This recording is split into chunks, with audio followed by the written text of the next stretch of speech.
Ok, abram suas Bíblias em 1 Pedro, no capítulo 4, versículo 11. 1 Pedro, quero mais uma vez dizer que é um grande privilégio estar com vocês. Eu sempre acompanho as coisas de vocês, mesmo de lá, mesmo de Oklahoma, terra dos tornados, mas é uma terra boa, irmão. A gente estava lá, o pastor Emerson, mandei umas fotos para ele, mandei uns vídeos, a gente, tudo escondido dentro do banheiro, dentro da banheira, porque quando os tornados passam, você tem que ir para um lugar onde não tenha vidro, o lugar mais interior da casa, e eu lá com as meninas, coloquei as meninas dentro da banheira, e a gente dorme ali do lado do vaso ali, coloca um colchão, porque se o tornado passar naquela região, você tem que estar abrigado, e mais do que isso, você tem que estar em oração. Aí eu mandei para os irmãos estarem orando por mim, né, como diz o outro, em espírito de oração, e alguém falou assim para mim, olha, eu vou orar para você sair daí logo. Eu disse, não ora não, está tão bom aqui. Mas como você está doido? Aí lá tem terremoto todo dia, viu, pastor Emerson? Se você for lá visitar Tulsa, em Oklahoma, tem terremoto todo dia a terra treme, mais de uma vez por dia, e tem tornado entre abril e maio, aproximadamente deu uns 130 tornados na região, mas eu estou tão feliz com a minha família de estarmos no lugar da vontade de Deus, porque não importa se tem perigo no rio, se Deus te chamou para cá, é o lugar da graça de Deus. Não importa se tem tornado em Oklahoma, se Deus te chamou para lá, é o lugar da graça de Deus. Não importa quem faliu, se Deus te chamou para ser um empresário, é o lugar da graça de Deus. Você não vive pelo que está acontecendo nesse mundo, você vive pelo que o seu mundo está regendo na sua vida, amém? Vamos então falar um pouco sobre isso. 1 Pedro 4, versículo 11, por favor, olha o que está escrito lá. 1 Pedro 4, versículo 11, só a primeira parte. Diz assim, se alguém fale de acordo com os oráculos, com a palavra de Deus. Por favor, curva a sua cabeça, feche os seus olhos. Pai, nós te agradecemos por essa noite, obrigado pelo privilégio de estarmos juntos aqui para adorar ao Senhor. Obrigado pelas canções, obrigado pela unção que há nesse lugar, obrigado por essa igreja. Cada um que nos assiste e nos ouve através, Senhor, das redes sociais, através, Senhor, dos canais do YouTube. Nós te glorificamos por cada um que vai receber da tua parte, pois o Senhor está em todos os lugares e nos alcançará nessa noite, através da tua mensagem, em nome de Jesus. E aquele que crê diz amém? Amém. Eu esperava que vocês estivessem mais animados, com saudade, e estaria dando um amém, um glória a Deus mais alto. Eu não queria dizer para vocês, mas quando eu estou ministrando em São Paulo, o povo está muito mais animado. Eu, como carioca, minhas filhas são carioca, não deixaria que alguém chegasse e dissesse que o povo de São Paulo é mais animado do que eu. Eu dava um grito, um aleluia, um glória a Deus, eu estremeci o lugar. Ainda não me convenceu, porque quando eu brinquei com eles, falando que o Rio de Janeiro estava melhor, eles fizeram um grito que tremeu o chão. Então vamos só testar, diga aí, glória a Deus, diga aí, vamos.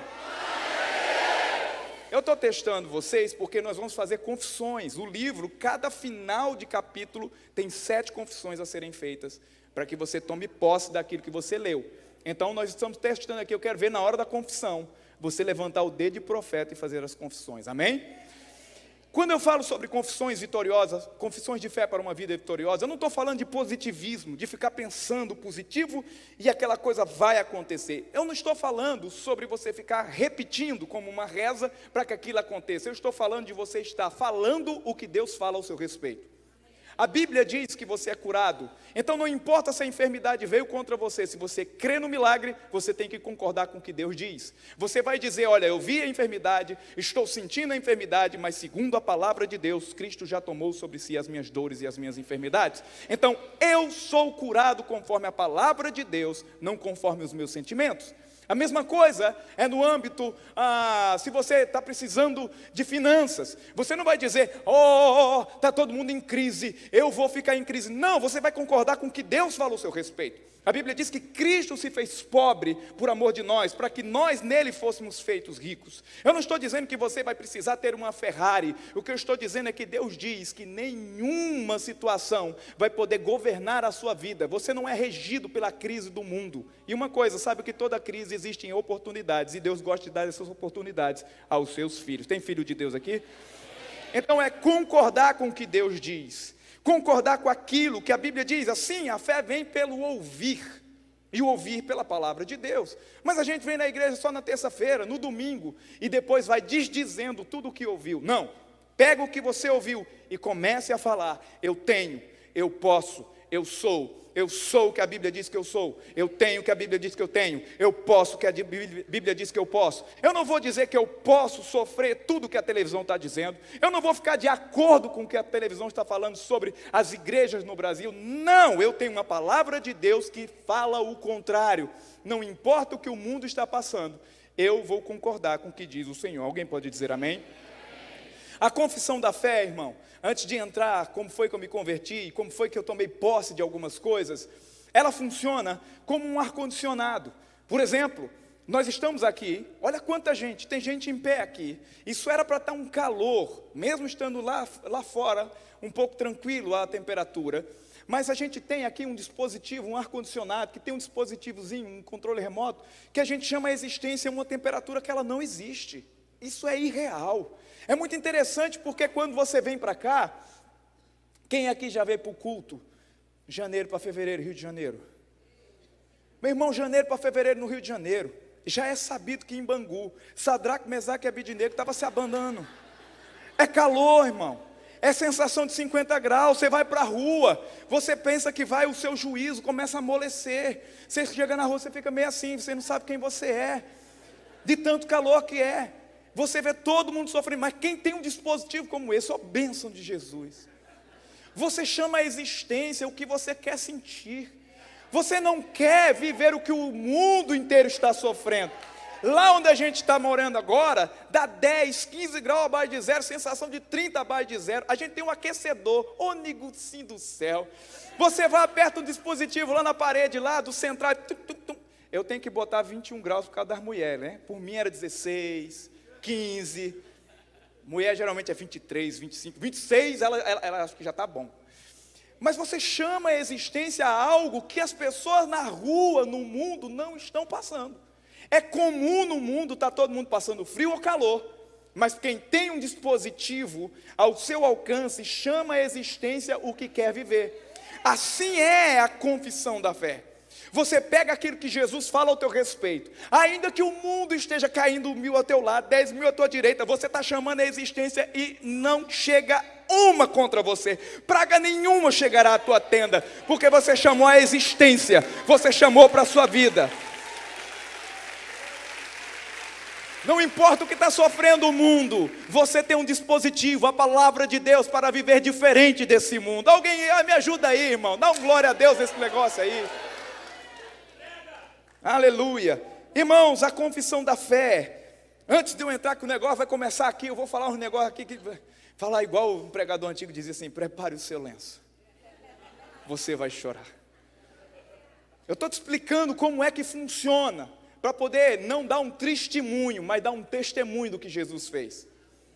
A confissão da fé é como se fosse a construção, a pavimentação de uma nova rodovia que não existia. Ninguém chegava ao caminho por aquele lugar, era mato. E muitas vezes demora-se meses, anos. Antigamente, para a gente cruzar aqui a Zona Oeste, para ir para o lado de lá de Guaratiba, a gente tinha que subir a serra. Mas aí construíram, demorou, mas construíram o túnel da Grota Funda. Irmão, não existia aquele caminho. Demorou meses, anos, e depois que liberou aquilo que era feito assim numa sexta-feira, 6 horas da tarde, dava 3h30 para chegar em Campo Grande. Sabe como é que eu sei? Eu ia pregar num culto, saía 6 da tarde ali do recreio. Sabe que hora eu cheguei na igreja em Campo Grande? 9h40. Mas quando foi construído aquele túnel, ô bênção de Jesus. Você pode chegar, se não tiver trânsito, daqui até em Campo Grande, você faz em 1 hora no mínimo, no máximo. Às vezes você faz em menos. Por quê? Porque um caminho novo encurtou o que era mais longo. Assim é a confissão da fé, ela vai construindo, ela vai colocando no asfalto, ela vai derrubando as árvores, ela vai construindo, tirando todas as pedras do meio do caminho. E sabe o que é que acontece? Você vai chegar lá muito mais rápido do que qualquer pessoa nesse mundo, porque você tem um dispositivo para construir isso. Alguém grite amém aí.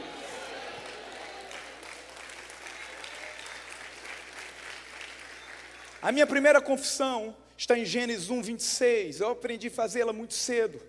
Chama-se Eu sou a imagem de Deus. Lá em Gênesis 1:26 está escrito: façamos o homem à nossa imagem. Você é a imagem de Deus. Talvez você não dê muito crédito a isso, mas eu vou te explicar como eu descobri sobre isso. Eu nasci no sertão de Pernambuco. Quando eu tinha 4 para 5 anos de idade, minha mãe bateu na cabeça e disse, vai para São Paulo. Fui morar em São Paulo até os 9 anos de idade. Voltamos para Pernambuco na época do plano Collor. Vendemos tudo, colocamos na poupança, perdemos tudo. Passamos uma fome, uma necessidade.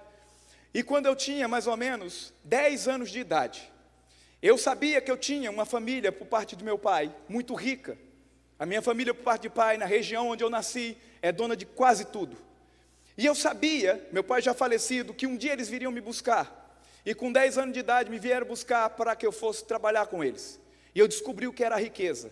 Eu descobri o que era andar com dinheiro. Eu descobri o que era dirigir carro com 10 anos de idade. Carro novo, zero. Era errado, mas eu dirigia. Então o que acontece? Eu lembro que quando eu estava com 16 para 17 anos de idade, porque eu apanhava muito para trabalhar, eu trabalhava das 4 da manhã às 4 da tarde todos os dias. Tinha dinheiro, mas trabalhava demais. Eu disse, eu não quero mais isso, eu quero ser independente. E fui morar num apartamento, continuava trabalhando para a família, ganhava da família, mas como eu era filho de uma mulher que não era a mulher do casamento, eu não tinha o nome do meu pai e nem fiquei com a herança dos 5.000 hectares de terra que ele deixou. Isso dá mais ou menos 50 milhões de metros quadrados de terra produtivas. Em Pernambuco isso é muito caro, porque tem muito lugar seco. E eu lembro como hoje, quando eu fui viver com a minha família, tudo eles diziam que era meu, era nosso. Até que um dia, quando eu decidi morar sozinho, eu ainda tinha um apartamento, eu tinha salário, eu tinha o alimento que eles me davam, porque eu trabalhava. Aí um dia, naquele sofrimento todo, que eu saí daquela casa, alguém me deu um Novo Testamento dos Gideões. Lembra daquele grandinho que bota nos quartos de hotéis? A gente chega no quarto de hotel, quando você abre assim, qualquer quarto de hotel tem um Novo Testamento dos Gideões cinza, assim, grandinho, ou então pequenininho. Me deram um grandinho. E eu comecei a ler, porque me deram Apocalipse para ler, eu fiquei tão temeroso, porque eu vi uma besta que tinha 7 chifres, e eu falei, eu não quero ler esse negócio não. E o camarada falou, então lê o livro de João. Fui lendo o livro de João aos 17 anos de idade, que eu ajoelhei do lado da minha cama, sozinho, e confessei Jesus como meu Senhor e Salvador. E quando eu confessei Jesus, eu falei para aquele homem, tome sua Bíblia de volta. Eu me apaixonei por Jesus, ele salvou minha alma. Ele falou, você já foi à igreja? Eu falei, fazer o quê? Ele falou, você tem que ir na igreja e levantar a mão. Eu falei, mas eu não quero ir à igreja. Jesus salvou minha alma. E ele falou, aquele que negar Jesus diante dos homens, será negado diante do Pai. Eu falei, misericórdia, que igreja eu vou?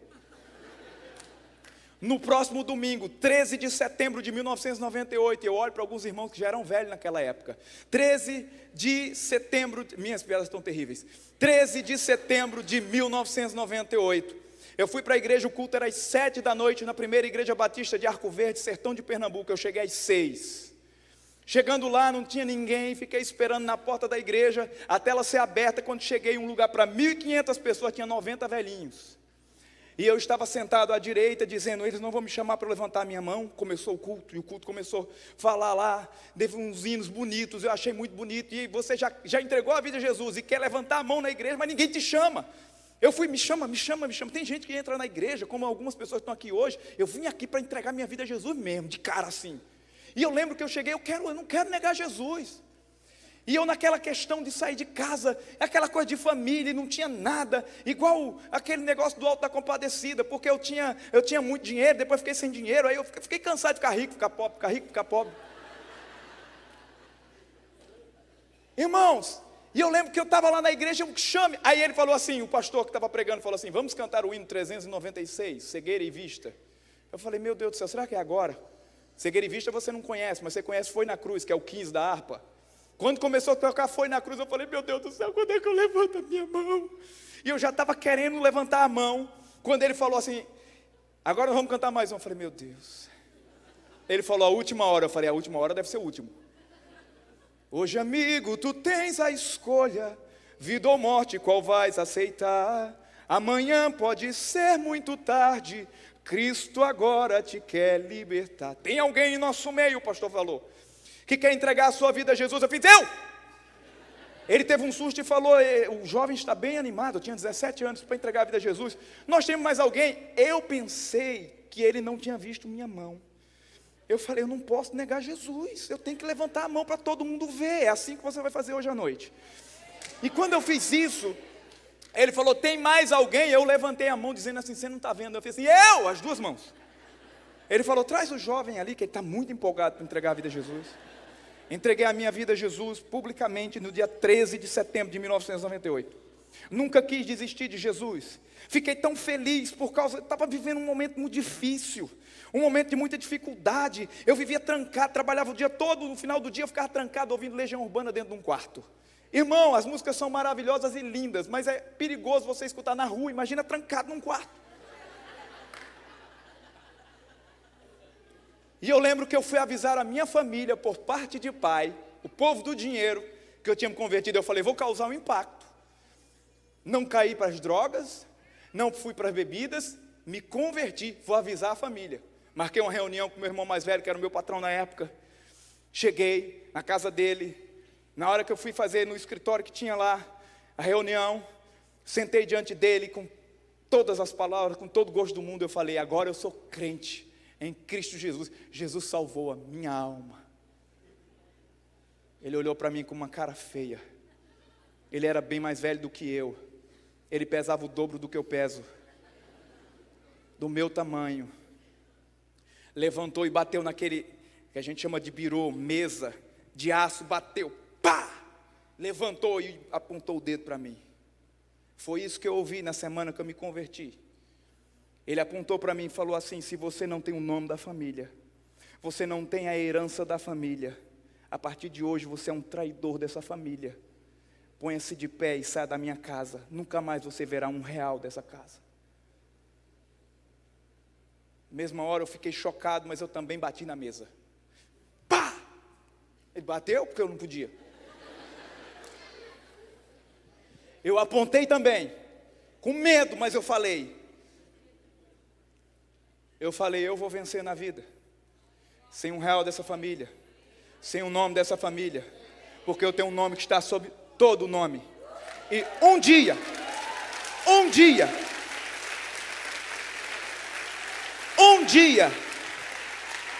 vocês vão ter orgulho de dizer, esse rapaz é da minha família. Irmãos, eu saí chorando, irmão, falei aquilo pela fé mesmo. E eu lembro como hoje que eu fui embora, eu falei aquilo, mas eu fui chorar. Mas isso já aconteceu. Esse meu irmão me pediu perdão, disse que eu fiz a melhor coisa do mundo. Alguns familiares meus que nós não temos muito contato foram em conferências que estavam lotadas em Pernambuco e não tinha entrada mais, e disseram assim, eu quero entrar, e disseram, você não pode entrar. Não, ele é da minha família, é meu irmão. Já se cumpriu, irmão. Eu quero te dizer uma coisa, não é o teu sangue terreno que determina a tua vitória, não é o teu sobrenome terreno que determina quem você é. Você tem um nome sobre todo o nome, você tem o sangue de Jesus sobre a sua vida. Dá um glória a Deus aí, reage, irmão.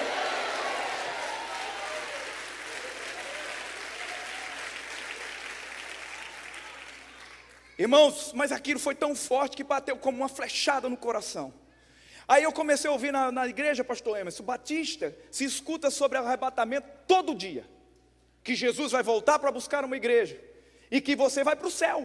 Então eu pensava que a vida eterna só começaria quando eu morresse. A vida eterna começa quando você entrega a vida a Jesus. Tudo se transforma em você. Mas eu não sabia. Eu me converti sozinho num quarto, fui na igreja levantar a mão. E lembro como hoje, que eu agora descobri que se eu morrer eu ia para o céu. Descobri que eu não podia tirar minha própria vida, mas eu comecei a fazer umas orações. Sabe qual a oração que eu fazia? Todos os dias do início, depois dessa reunião, eu pedia a Deus para morrer. Todos os dias eu dizia, Jesus, se eu morrer eu vou para o céu. Por quê? Eu deixei o apartamento que eu morava, eu deixei o emprego com a minha família, eu larguei tudo, eu não queria saber mais, eu queria saber que Jesus ia fazer por mim. Eu fui expulso daquilo que eu nem era, que estava rico, estava pobre, não era mais.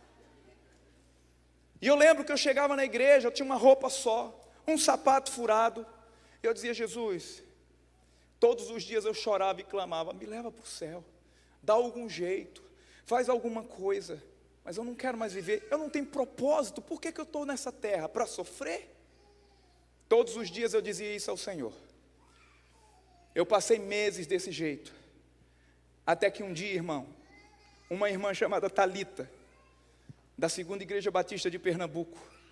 Eu conhecia ela e a família dela, ela sabia quem eu era, e ela chegou para mim e falou: olha, eu estou vendo que você está muito triste, eu quero te emprestar um livro. Eu falei: eu não quero. Ela falou: mas é um livro que vai ser bom para você. E ela veio com um livro, que ele tinha letras douradas. Entendeu de onde eu tirei? Letras douradas. Na época ele tinha uma capa toda bonita, com umas coisas douradas. E ela falou: eu trouxe para você ler. E eu falei: não, eu só gosto de ler livros de história, geografia e a Bíblia. Ela falou: mas leia esse livro. E eu peguei aquele livro, cheguei em casa, e o livro tinha algumas imagens, fotos de cruzadas. O livro tinha imagens de paralíticos andando, de multidões, assim como eu coloquei no meu aqui, ó. Tem um monte de imagens, inclusive de algumas cruzadas que a gente fez juntos. E quando eu abri aquele livro, aquelas imagens me chamavam a atenção. Eu nunca tinha visto aquilo. Eu só conhecia os escritos, no máximo, de Billy Graham. Eu não sabia quem era. Quando eu vi aquele livro, e aquele livro tinha um título dizendo assim: você é o melhor de Deus. Quando eu abri aquele livro e vi aquelas fotos daqueles milagres do Dr. T.L. Osborne, só para você saber, hoje o nosso ministério está ligado ao Osborne International. Eu não sabia nem quem era. Quando eu vi aquelas fotos, Deus me colocou na foto. Eu comecei a me ver nas fotos, pregando para as pessoas e o povo sendo curado. E eu disse: como é que está acontecendo isso? E eu comecei a ler o livro. E o livro dizia: você é a imagem de Deus. Jesus não morreria por alguém que não teria um valor. Jesus morreu por alguém muito importante, você. Aquilo batia no meu coração. Jesus, ele se entregou porque você é valioso demais. Você é o melhor de Deus, você é a imagem de Deus. E eu comecei a ver aquilo, eu dizia: meu Deus do céu, por que nunca ninguém me avisou isso? Por que não me deram esse livro antes? Por que não me explicaram a Bíblia dessa maneira? E eu pegava o livro, eu cheirava ele, e eu lembro que eu voltava da rua, o pessoal: vamos jogar bola. Não, eu vou ler um livro que está transformando a minha vida. E eu lembro que eu me ajoelhava e eu dizia: meu Deus, eu descobri para que nasci, eu descobri que eu tenho um propósito de vida. Não me leva mais para o céu, me leva para pregar o Evangelho no mundo inteiro. Eu irei e pregarei a tua palavra. Aquele livro transformou a minha vida. Aquele livro narra a história bíblica de uma maneira falando: eu sou a imagem de Deus. Diga comigo: eu sou a imagem de Deus. Gênesis 1:26, façamos o homem a nossa imagem, conforme a nossa semelhança. A palavra imagem aqui, tanto ela aqui no hebraico, quanto ela em Daniel 2:31, que é aramaico, é tselem. É uma palavra hebraica ou aramaica que quer dizer literalmente escultura, imagem esculpida. Quantos lembram da imagem de Nabucodonosor? Ela é chamada de tselem, imagem esculpida. Quando você diz que é a imagem de Deus, você está concordando com Deus, que você tem a vida dele no seu interior. A Bíblia diz que o ladrão é que veio roubar, matar e destruir, mas Jesus veio para trazer uma vida diferente. É uma vida abundante, está disponível para cada pessoa, inclusive para esse caipira lá do sertão de Pernambuco. Eu sei de uma coisa: talvez você está num lugar hoje achando que não é isso e nem aquilo. Você tem a imagem de Deus, você tem a vida de Deus, tem algo poderoso fluindo dentro de você. Eu lembro, descobrindo isso, essa imagem quer dizer uma escultura. Nós somos uma escultura de Deus dentro de nós. Quantos lembram de Atos capítulo 17, versículo 23, que fala que Paulo, ele estava andando no Areópago, lá na colina de Marte, lá em Atenas, quando ele viu muitos altares. Vocês lembram disso? Era altar de Deus tal, do Deus tal, do Deus tal. Mas algo chamou a atenção do apóstolo Paulo, porque ele viu que tinha um altar que não tinha escultura, não tinha imagem. E ele foi, se apegou com aquele altar e falou assim: vejo que vocês são bem religiosos, mas eu quero anunciar o Deus que fez de um só homem toda a raça humana. É esse aqui. E apontou para aquele altar que tinha agnostos theos, ao Deus desconhecido. Não tinha uma estátua para saber como ele era, não tinha uma imagem esculpida, mas ele falou: esse é o Deus que criou o homem. É dele que nós nos movemos, existimos e vivemos. Os vossos pensadores gregos falam sobre isso, Paulo falou com eles. Ele estava dizendo, ele não precisa estar aqui numa imagem fora. Você se move, existe e respira por causa dele, porque há uma imagem dele, não aqui fora, mas dentro de você. Porque você é a imagem de Deus, mas você precisa ter a vida de Deus nessa imagem, para refletir quem Ele é. Ele estava ensinando que cada pessoa, cada ser humano tem um valor diante de Deus imensurável. Cada um de nós temos dentro de nós uma imagem que clama por Deus diariamente, uma imagem que tem sede de Deus diariamente. Talvez a pessoa nunca foi numa igreja, talvez a pessoa nunca foi num culto, mas ela clama por Deus. Ela não sabe porque de noite não consegue dormir, ela não sabe porque está querendo Deus sem conhecer quem Deus é. É simplesmente porque dentro de nós existe algo que nos lembra essa imagem esculpida de Deus. Você tem uma escultura divina dentro de você. É ela que clama pela vida de Deus diariamente. Diga, eu tenho a vida de Deus. Quando nós estamos dizendo que somos a imagem de Deus, foi isso que eu descobri. Nós estamos concordando com o que os oráculos de Deus dizem a nosso respeito. Estamos dizendo, assim como Ele é, nós somos aqui na terra. 1 João 4,17. Nós estamos falando, Ele é poderoso, mas nós também temos o seu poder. Lucas 24:49. Nós estamos falando, Ele é a saúde, mas nele nós fomos curados. Certamente Ele tomou sobre si. 1 Pedro 2,24. Quando estamos dizendo somos a imagem de Deus, estamos dizendo Ele é santo, mas nós somos santos com Ele. 1 Pedro 1,16. Estamos dizendo, nele está a vitória, mas nele também nós, porque somos sua imagem, somos mais que vencedores. Romanos 8,37. Isso quer dizer que o DNA do alto moldou a nossa genética espiritual. Nós não somos mais desse mundo. Nós não podemos nos importar mais com esse mundo. Deus já transformou através da sua palavra todos aqueles que receberam Jesus. Quem recebeu Jesus? Quem recebeu Jesus? Você foi transformado. Você nasceu para a vitória. Você nasceu para vencer. É uma pregação muito triunfalista. Jesus não veio para a terra para perder para o diabo. A pregação é de triunfo. A pregação é de vitória, a pregação é de cura, a pregação é de restauração. Evangelho é boa notícia, não é má notícia. Me ajuda aí, irmão.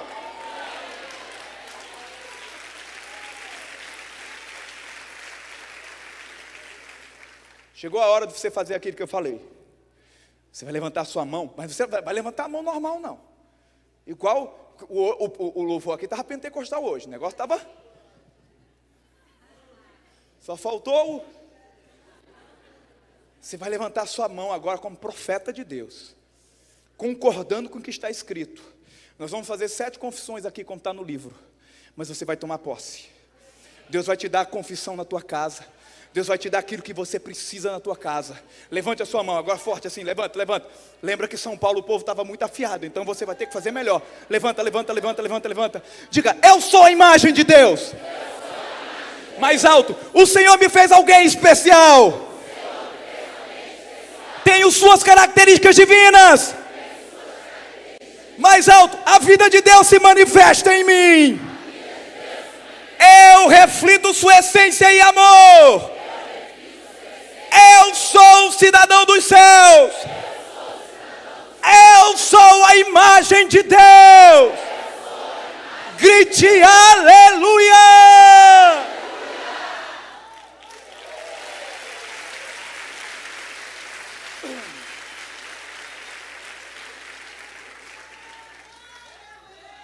No ano 2000 eu comecei a aprender a palavra de Deus.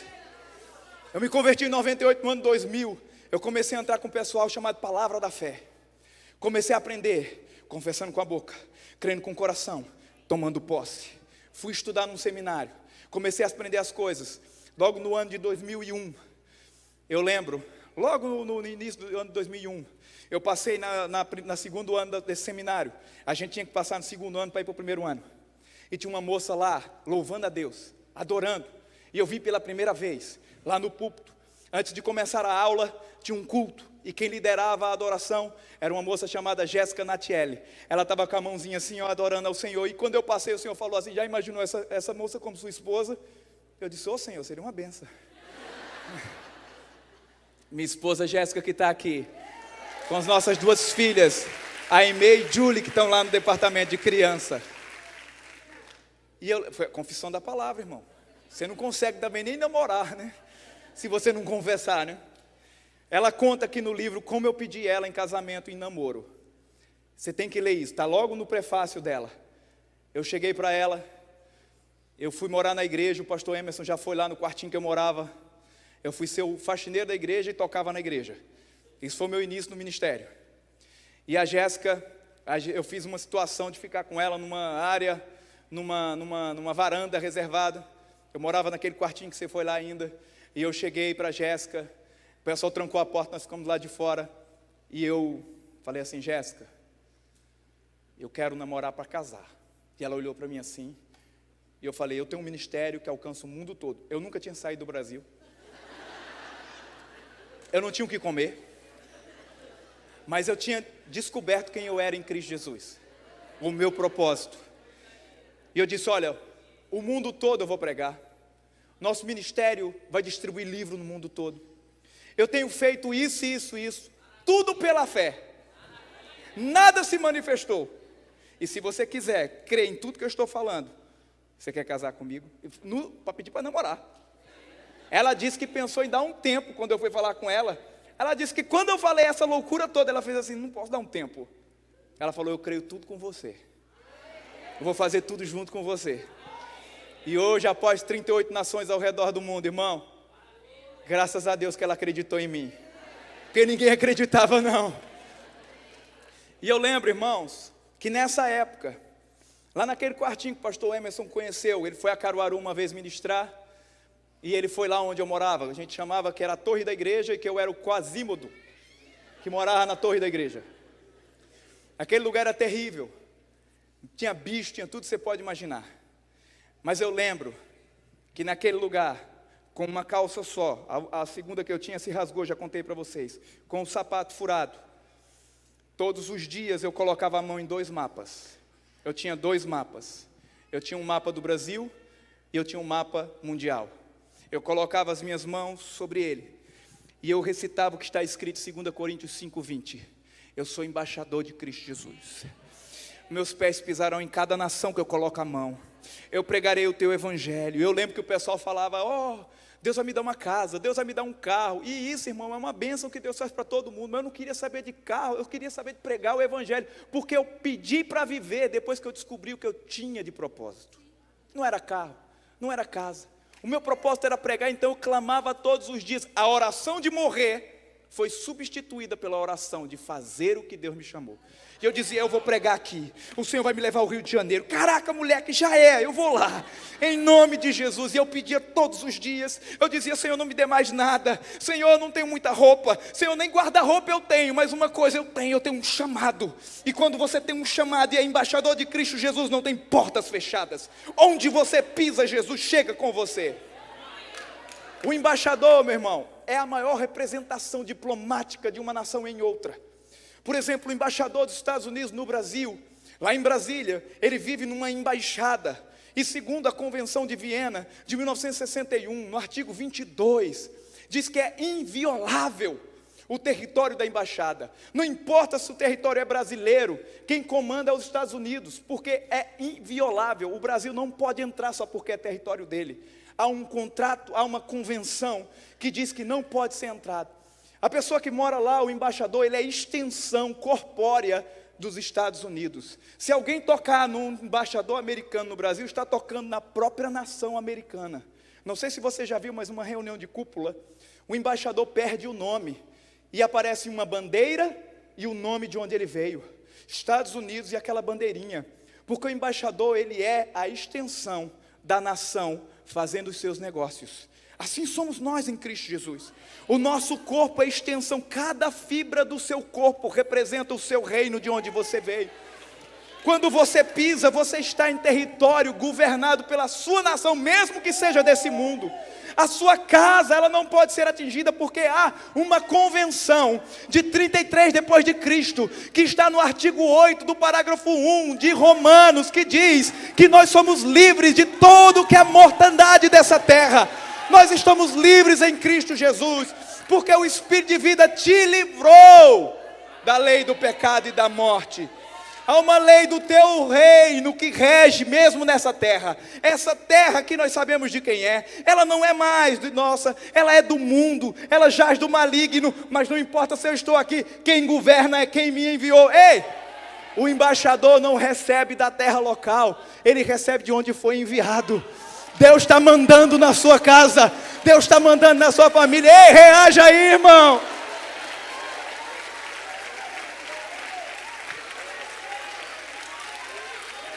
Diga, eu sou embaixador de Cristo Jesus. Eu lembro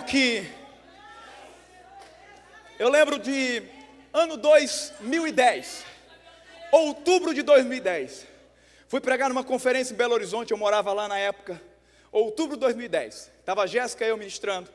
Quem estava fazendo louvor e ministrando também a palavra? Pastor Emerson, pastora Fernanda. Conferência Mulher Total. E eu lembro que eu ministrei e falei como embaixador de Cristo Jesus. Eu sempre falo desse jeito, porque é uma confissão que eu faço diariamente, para saber que eu tenho autoridade, que eu represento. Irmão, não só eu, todos nós somos embaixadores. A Bíblia diz, como se Deus falasse por nosso intermédio. Quando você abre a boca, é Deus falando pelos seus lábios. E eu disse em nome de Jesus. E eu lembro que a gente terminou, fomos jantar na casa do pastor Joaquim Cantagalli, conversamos bastante, pastor Emerson, pastora Fernanda. E eles falaram alguma coisa de uma moça que estava doente. A pastora Fernanda falou para mim. E eu não sabia quem era. Isso foi final de outubro. A gente estava chegando da Europa nesse tempo.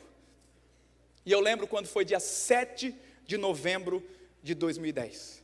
O telefone tocou por volta das 7 da noite. Quando tocou, eu tinha salvo o telefone da pastora Fernanda. Fernanda Brum. Eu fiz, Jéssica, olha quem está me ligando. Domingo à noite o pregador não está em casa. Eu estava em casa. Jéssica atende. Pastora Fernanda? Jânio, tudo bom? Pastor Jânio, tudo bom? Tudo bem.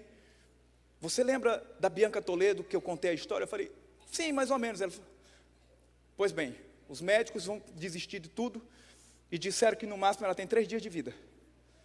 É mesmo? É, mas eu estava orando. E o Senhor falou comigo que se eu chamasse o embaixador, se eu chamasse você e viesse orar por ela, que nós estamos orando por ela, mas se você vir aqui, ela não morre. Lembra a minha resposta? Vou pegar o carro e vou descer agora, em 5, 6 horas eu estou aí. Aí eu falei, Jéssica, vamos preparar. E você falou assim, não, calma menino. Falou desse jeito, calma menino. Eu vou mandar as passagens, você vem amanhã no primeiro voo. Me dá só o nome, data de nascimento, RG. Comprou a passagem, eu tenho o print da passagem até hoje. Cheguei no dia 8 aqui. Tomamos café, saímos, pastora Fernanda, pastora Estela, os pais da Estela. Fomos num carro, Estela, Fernanda e eu fui atrás. Pastora Fernanda dirigindo, ela dirige bem, mas dá susto. Aleluia. Carrão grandão. Chegamos no Hospital Pasteur, de manhã, final da manhã. Fomos orar pela Bianca Toledo, que eu não sabia nem quem era. Chegando lá, depois de 2 meses com falência múltipla de órgãos, essa moça estava parecendo um monstro numa cama. E eu lembro quando nós chegamos lá, todo mundo começou a orar. Chegou a minha vez de orar. E lá os boxes da UTI, que essa moça estava praticamente morta, não era fechado, era com cortinas. E eu sempre ensino para o pessoal, se você vai a um hospital, ore baixinho, coloque a mão sobre o enfermo, só se tiver permissão. São regras básicas. Nesse dia todas as regras foram embora. Porque eu perguntei, Senhor, como eu vou orar? Se tem uma palavra específica, se você orar, ela não morre. E o Senhor falou assim, se apresente e diga que é o meu embaixador e dê ordens aos órgãos vitais. Eu ouvi isso do Senhor enquanto íamos no carro, claramente dentro de mim. E eu lembro que elas começaram a cantar uma música que dizia, Talita cum, se eu cantar aqui desafina tudo. Mas a unção foi tão grande, aquelas vozes cantando. Irmão, eu fui tomado por algo e falei assim, escuta aqui Satanás, meu nome é Jânio César, eu sou embaixador de Cristo Jesus, e agora eu dou ordens, órgãos vitais voltem à vida agora, pulmões voltem a respirar, rins voltem a filtrar, coração normal. Irmão, começou a acontecer alguma coisa, que a máquina fez algum barulho, aquelas linhas pararam de ficar assim, ficaram fazendo assim, alguma coisa estava acontecendo, os médicos, os enfermeiros chegaram para olhar, tipo para repreender, e eu olhei e era tipo meio assim, segue, continua, vai, porque eu estava gritando dentro daquele hospital. Em nome de Jesus. E ela começou a dar aquelas reações tudo. Nós saímos. E eu lembro que elas perguntaram: e aí, o que é que nós temos para hoje? Eu falei: a menina não vai morrer. Dia 31 de dezembro para dia 1º de janeiro de 2011. 15 minutos após o romper do ano, eu estava pregando no culto da virada, o telefone tocou. Fernanda Brum. Jânio, você está preparado? Eu falei: para quê? Ela vai receber alta, vai ser transferida agora de um hospital para o outro.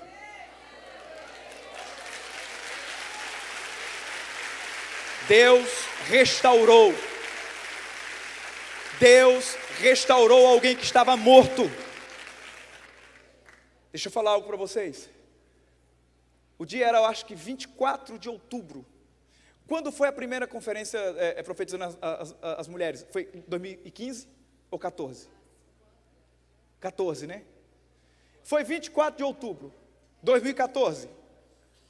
Eu ia começar a pregar na sexta-feira à tarde. Lembro como hoje. O pastor Emerson falou: faz a abertura e já emenda pregando. Peguei o microfone, na hora que eu preguei, tinha lá 3.500, 4.000 mulheres. A mulher, irmão, nunca vi tanta mulher na vida. Se fossem os 10 mandamentos naquele dia, não seriam tábuas de pedra, seriam cetim. Era só mulher. E eu lembro que quando eu peguei o microfone para falar, veio uma mulher correndo: meu Deus, ajuda, ajuda. Eu falei: o que foi com a senhora? Ela furou o bloqueio que tinha na frente e falou: minha filha, ela ia entrar em trabalho de parto, ela ia nascer o nosso neto Lorenzo, e os médicos não constatam vida nele, ele está morto no ventre, vamos clamar, nós precisamos orar por ele. Não foi isso? E aí eu fui e disse assim: vamos orar. Como é o nome dele? Lorenzo. Estava em outro estado. E eu lembro como hoje eu falei à mulher: vamos levantar, levanta as mãos, vamos orar. Em unidade nós oramos. E eu falei: como embaixador de Cristo Jesus, agora eu dou uma ordem: onde quer que Lorenzo esteja, reviva agora. Sopro de vida no seu coração, sopro de vida em sua vida, agora em nome de Jesus. Nós oramos, aí eu preguei. Se eu fosse uma mulher, minha mensagem. O povo gostou da mensagem. Se eu fosse uma mulher. Aí o pastor Emerson chegou para mim e falou assim, eu lembro como hoje: cara, foi bom de tarde, fica aí de noite. Eu falei: cara, eu vou viajar de madrugada. Ele falou: não, faz a abertura que a Fernanda vai pregar, e vai ser muito bom vocês dois de novo, às 6 horas, que a gente orou pelas mulheres para engravidar. Engravidou um monte de mulher. Foi.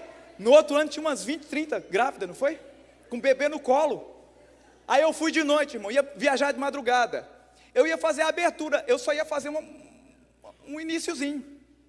Quando eu peguei no microfone, veio aquela mulher que dá oração, com o celular com a foto. Pastor, eu falei: o que foi? Ela falou: meu neto nasceu vivo, olha o Lorenzo aqui. Ele estava com um chapéuzinho da maternidade. 2015, ela estava de lá e testemunhou de novo que ele estava vivo. Nasceu perfeito. Quem aqui é embaixador de Cristo Jesus? Diga: minha casa é uma embaixada. Ai, meu Deus do céu. Eu estou quase terminando, irmão. Estou quase terminando. Nós vamos orar. Meu Deus, como diriam os outros. Ai, meu Deus do céu. Vocês querem que eu termine? Não. Diz isso para o pastor. Diz isso para o povo que vai pegar um ônibus ainda, que precisa de condução. Meu Deus do céu. Eu quero falar uma das últimas confissões, que era uma que eu fazia muito. É a 7ª que tem no livro, que eu chamo de Eu Sou um Sucesso em Todas as Áreas. Essa é maravilhosa. Eu lembro que o T.L. Osborne dizia no livro: todos nós somos cidadãos de primeira classe. Deus não morreria por alguém da segunda classe. Você é tão especial que você é da primeira classe. Quando você faz um voo longo, tem a executiva e tem a classe econômica. Tem a primeira classe, a classe econômica. E quando você vai na primeira classe, tem uma cortina que separa dos demais. Lá você pode ir dormindo, deitado, comendo bem. A diferença de quem vai na classe econômica para quem vai na primeira classe, o destino é o mesmo. O avião é o mesmo. A diferença é como chegar e quanto foi pago. Porque o valor de ir lá na cortininha, irmão, é muito caro. Aquela cortininha não pode ser aberta, e quando ela é aberta, que você quer dar uma olhada lá de trás, vem uma aeromoça e faz na sua cara. Quando você chega lá no lugar onde você vai, depois de muito tempo de voo, se você vai na segunda classe, você vai todo amassado. Você quer 2 dias de descanso, mas quem vai na primeira classe, hein, pastor Emerson? Chega dizendo assim, vamos tomar um café? Cristo Jesus, quando veio, tinha uma cortininha, e as pessoas faziam divisão, da primeira e da segunda classe de pessoas. Mas Cristo Jesus não veio para morrer por alguém de segunda classe, não existe ninguém de segunda classe. Quando Cristo Jesus morreu e derramou seu sangue por nós, Ele rompeu a cortina, rasgou de alto a baixo e nos chamou para sermos de primeira classe. Você e eu somos cidadãos e cidadãs de primeira classe. Não aceite a pregação, não aceite um pregador, não aceite nada que reduza o valor imenso que você tem diante de Deus. O valor que você tem é do sangue precioso de Jesus Cristo de Nazaré. Para terminar, eu vou contar de um livro que alguém leu. Eu li um livro, foi alguém que leu. Isso é agosto, setembro do ano 2000. Eu estava conhecendo a confissão da palavra. Isso que você está aprendendo hoje, isso que você vai fazer através do livro. Irmão, se você puder, dá esse livro para alguém. Se você pegar mais de um livro, vão te dar desconto lá. Se pegar os combos, vão te dar desconto, para que as pessoas possam receber. Esse livro foi doado já para os presídios aqui do Rio. Já foi doado para os presídios na Paraíba. Vamos fazer, na verdade, para Paraíba. Já foi doado para os presídios, onde mais? Petrolina, Pernambuco. E a gente doa livro também para os presídios. Irmão, se você puder nos ajudar, doe para alguém um livro desse. Uma pessoa agora no domingo, depois de ouvir essa mensagem no lançamento do livro aqui em Pedra de Guaratiba, ela ia tirar a sua própria vida. E ela disse, hoje eu descobri que Deus me ama. Hoje eu descobri que eu tenho um chamado divino. Eu não vou tirar a minha vida. Domingo agora, faz 2 dias. Eu lembro que essa moça leu um livro. Uma moça que era professora de inglês. E eu sou do sertão, matuto, caipira. Lá vou eu. Todo final de tarde, porque eu não tinha um livro, não tinha condições, a moça lia na casa de alguém, e lá no sertão nós temos um costume. O pastor Emerson já viu isso aí. Alguém assiste um filme ou lê um livro, vai contar para os outros. E eu ia todo final de tarde para conhecer o livro que essa moça contava as histórias. Ela contava as histórias de Kathryn Kuhlman.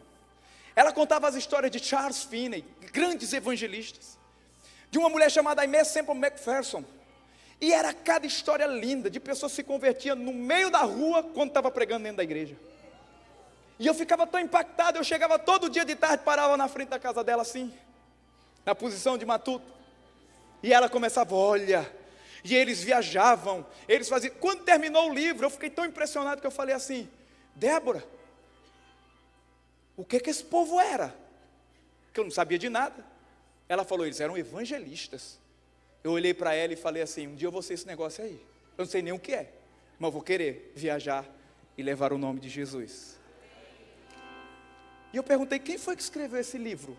Esse livro é muito bom. Ela falou, foi a doutora Rosane Cunha, da Adonep. Eu falei, de quem? Mãe de quem? Quem é isso aí? Eu não sabia nada, irmão. Ela falou assim, não. O nome dele é o Movimento Pentecostal da Rosane Cunha. Essa mulher prega com os grandões do mundo todo, os melhores pregadores do mundo, na convenção que tem no Rio de Janeiro, no Rio Centro, convenção da Adonep.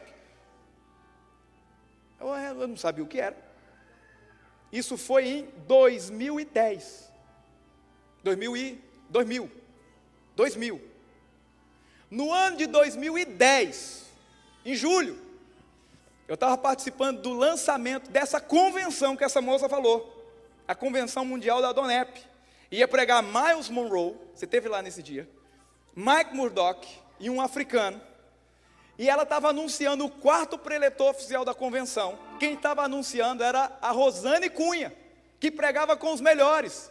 E ela ontem eu estava fazendo um trabalho com eles da Adonep, e agora sexta-feira eu vou fazer uma tarde de autógrafo com um livro meu que tem lá, na convenção deles. Tarde de autógrafo. Eu acho que eu vou cantar, pastor. Tarde de autógrafo.